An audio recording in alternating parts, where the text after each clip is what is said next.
As music makers, we're always chasing that spark, a sound that transforms a simple idea into a finished piece of music. It has to move us before it has any chance of moving the listener. And that's why I'm so excited to finally share Woven Violin.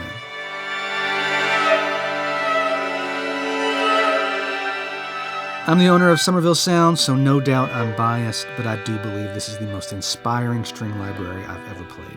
We knew that it had to bring texture, had to bring emotion, beauty, and most importantly, humanity to your compositions. I'm going to go through all the specifics, including the how and the why we made it. If all you want is a simple no-frills walkthrough of the instrument, hop on over to the Somerville Sounds YouTube channel. Before I get too deep into this, how about those graphics? That's Hunter Rogerson's work, and everything underneath the graphics, that's Owen Bolig's work. I struggled with where to talk about what I believe is the most powerful and inspirational part of this instrument, but we just got to get right to it. Notice we have all of our basic articulations. I will show you those shortly, but when you click on the weave, this is where the magic happens. Notice at the bottom you have a foundation layer.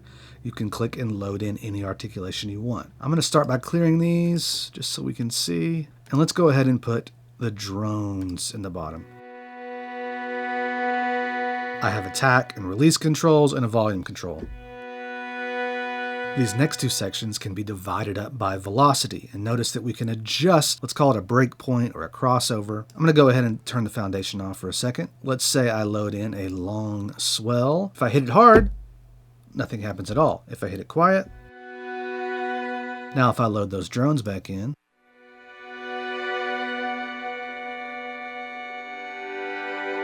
I'll tell you more about the phrases in a second, but let's load those in the top velocity layer. If I play quietly, we get this. Now hard.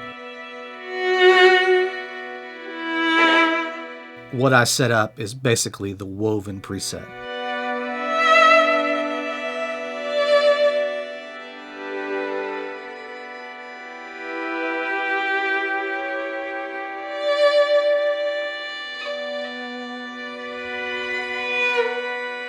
I like this Asleep in the Garden. It's taken advantage of some of the effects, which I'll tell you about shortly.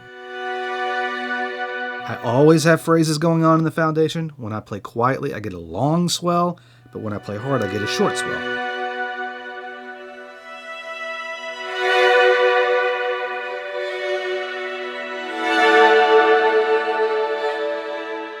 That is weave mode.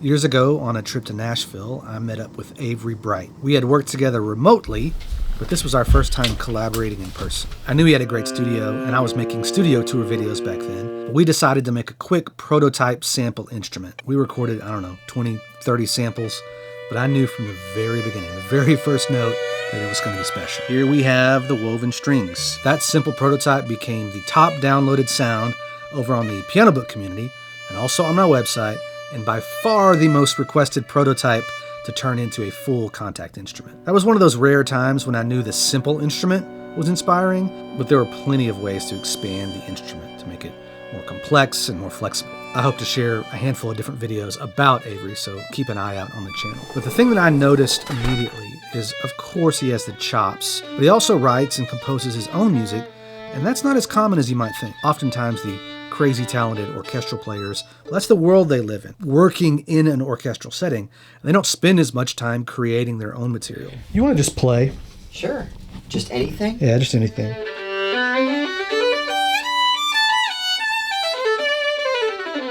But Avery seems equally at home in both environments. But specifically, I want you to check out his solo project, which is called Roar or Rur.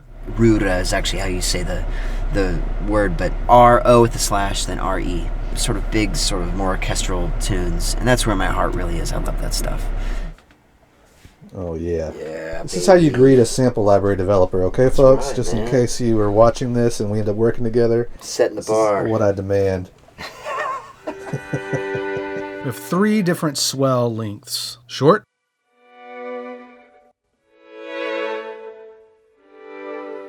medium,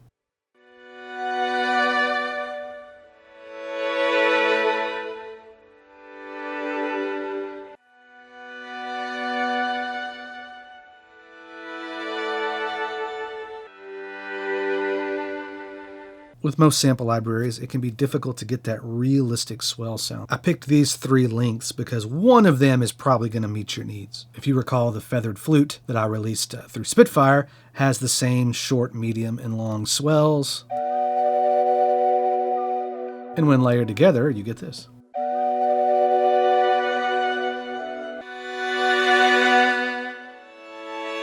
The nature of the sound, the attack comes through on the feathered flute before the violin, so they work really nicely together.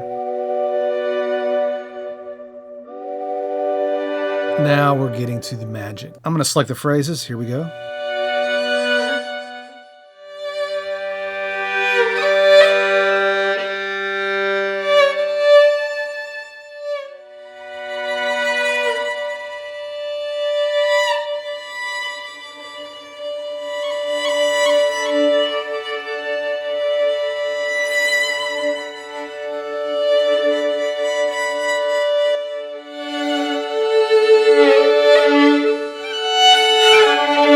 To understand the phrases, let's first think in terms of velocity layers. When you barely hit the note,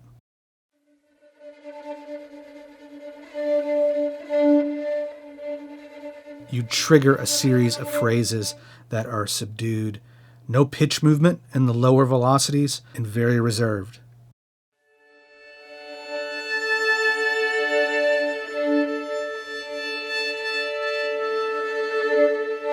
If I dig into the keys, I get this.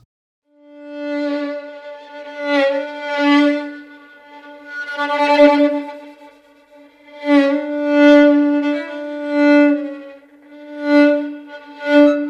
went for the random effect here, so when you play multiple notes, they're not all doing the same articulation.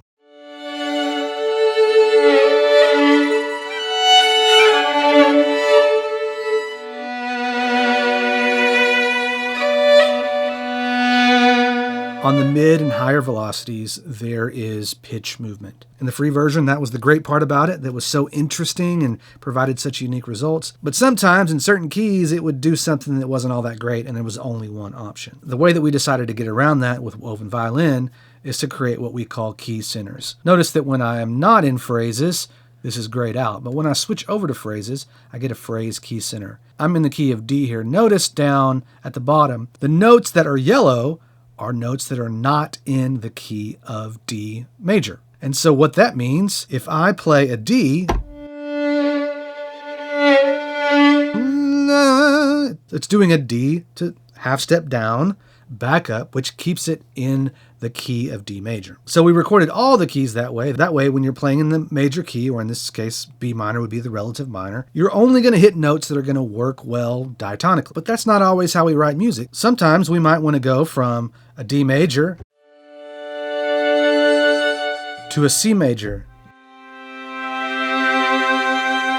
When I play an E, which is still in the key of D major, it might do a full whole step up and down, F sharp and D. But since I'm deviating from the major key there, I'm playing this C, it's triggering what's called a safe note. And the yellow notes are safe notes, meaning when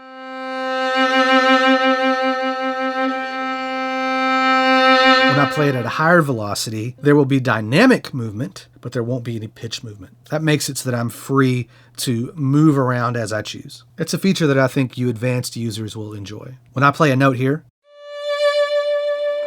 it's always going to start from the same spot. And we've found that is preferred because if you play something cool, you want it to play back again cool. However, you can turn on random start, and you can also delay the start time to anywhere in that sample because Avery's playing for an extended period of time. With random start on,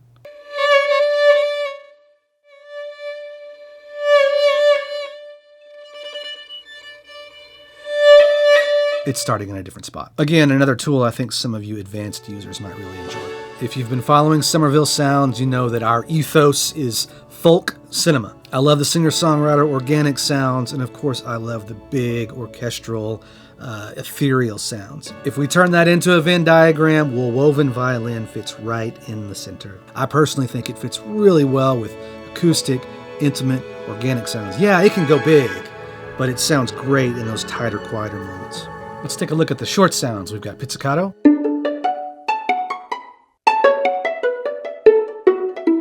Shorts.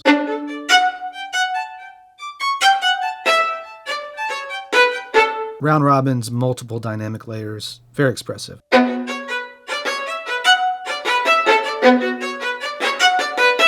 And then we have the chatter, also similar to the feathered flute. You have this. Let me start by pressing one note.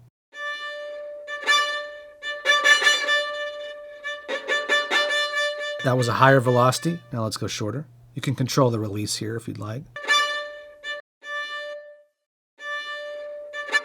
If I play quietly.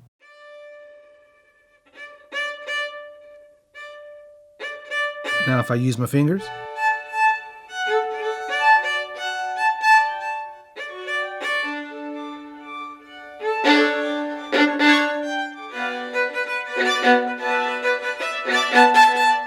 On its own, it can sound a little chaotic, but in the right context, it can add just enough variation and chaos. Woven violin is recorded the way that I would record a violin on tracks I'm composing or producing. I love home studios and the way the engineer or the artist, the way their personality comes out in the studio. Avery's kind of feels like a spaceship landed on the beach. I'm sure I'll put some B-roll over this, but be sure and check the studio tour video I made a few years ago. What's unique about his studio is that it's always set up for violin, so he has made it perfect for what he's trying to do. He has two microphones, a Schoeps CMC5. I'm always insecure about the way I say Schoeps. Sheps? Skeps? No, that's not funny. And for the room mic, a stereo Royer SF24. In Woven Violin, we give you both the mic and the room signals to tweak to your heart's content. And let's listen to the different microphones. Just the close. And the room. Combined. Let's take a look at the effects section at the top. We have a filter with different choices here. So if we want low pass filter, we're gonna have a lot of fun with that. And then we have different delay presets. Here's Mind Warp.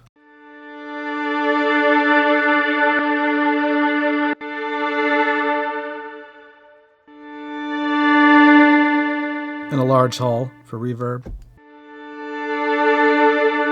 I imagine most of you will use reverbs and delays outside of Kontakt, but you can go click the cog and tweak all of the settings. It's still somewhat of a surprise to me that I am involved in the creation of sample libraries. I didn't see that coming up until a few years ago. But this process of meeting people like Avery and working through all the details, which can be a bit, but to have a vision and to work with other people on that vision and talk through it, make changes, I think you can tell that I love this library, and I'm confident that you will too. Talk soon.